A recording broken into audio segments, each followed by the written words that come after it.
Karibu kwenye mwongozo wetu wa kuchanja vifaranga. Uchanjaji wa vifaranga huzuia magonjwa na kufanya kuku wako kuwa na afya. Kuna njia nyingi ya kuchanja vifaranga wako. Leo tutaangazia tu njia 3. Kuna njia ya kunyunyizia matone ya macho, kuna ile njia ya kuweka kwenye maji ya kunywa na kuna njia ya kudunga kwenye ubawa.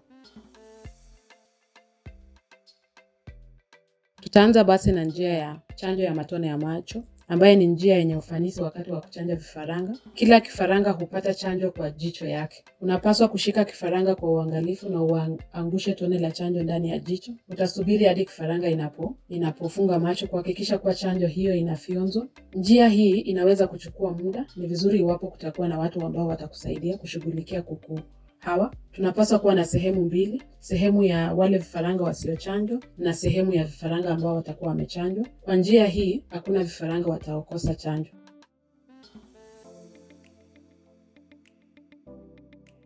Njia ya pili ni ile ya kawaida ambayo tunaifahamu na mara mingi wakulima wanapenda, ni ile ya kupitia kwa maji ya kunywa. Hii ni njia rahisi ya chanjo ya vifaranga wengi. Mara moja, usitumie maji ambayo yametibiwa na chlorine au bleach kwa chanjo hii.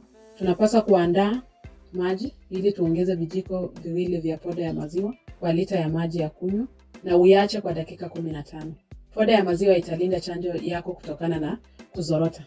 Tumia kiasi cha maji ambayo vifaranga wataimaliza kwa zaidi ya saa 1, lakini chini ya saa 2. Na unaweza kuweka jaribio lako siku kabla ya kuchanja kuku ili uweze kuwa na angalau kiwango ambaye hawa kuku wanaweza maliza kwa huo muda wa kuchanja kifaranga wako. Mwanzo tunapaswa kusafisha vipaji vya maji vizuri na hatupaswi kutumia sabuni yeyote. Tunapaswa tu kutumia maji safi. Tutoe maji yote ya kunywa mbali na vifaranga kwa dakika 30 hadi 45 kabla ya kuwapa maji ya chanjo. Na kabla tu ya kuwachanja hawa kuku, tunapaswa kuchanganya maji ile na poda ya maziwa vizuri. Hakikisha vifaranga wako wanakunywa maji chini ya saa 1 hadi 2, na iwapo watanywa maji na kumaliza kwa dakika 45, basi kuna uwezekano kuwa vifaranga wote hawajapata chanjo ya kutosha. Na iwapo watachukua masaa zaidi ya 2 hadi unusu, basi kuna uwezekano kuwa kuku wengi hawajapata chanjo na pia chanjo yenyewe inaweza kupoteza nguvu. Unapaswa basi kuzunguka na kutazama vifaranga wako wanapokunywa hayo maji ya chanjo. Jaribu kuchanganya polepole kuhakikisha kuwa wote wanapata chanjo.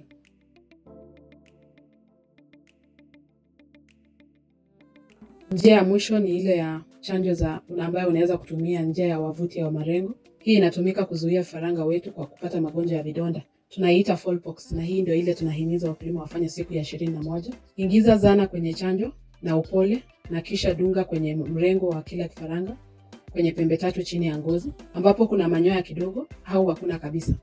Hakikisha kuwa unakosa mfupa na mizizi ya damu.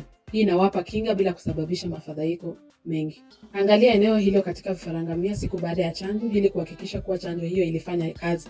Hesabu idadi ya vifaranga walio na tambi ndogo au uvimbe katika eneo hilo. Na ikiwa chini ya 95% kati ya vifaranga 100, basi chanjo haikufanikiwa na tunahitajikana kurudia. Matumizi ya njia hizi kuchanja vifaranga wako utakuwa unazuia kundi lako la vifaranga kutoka kwa magonjwa na kuhakikisha wanakaa na afya na pia nguvu.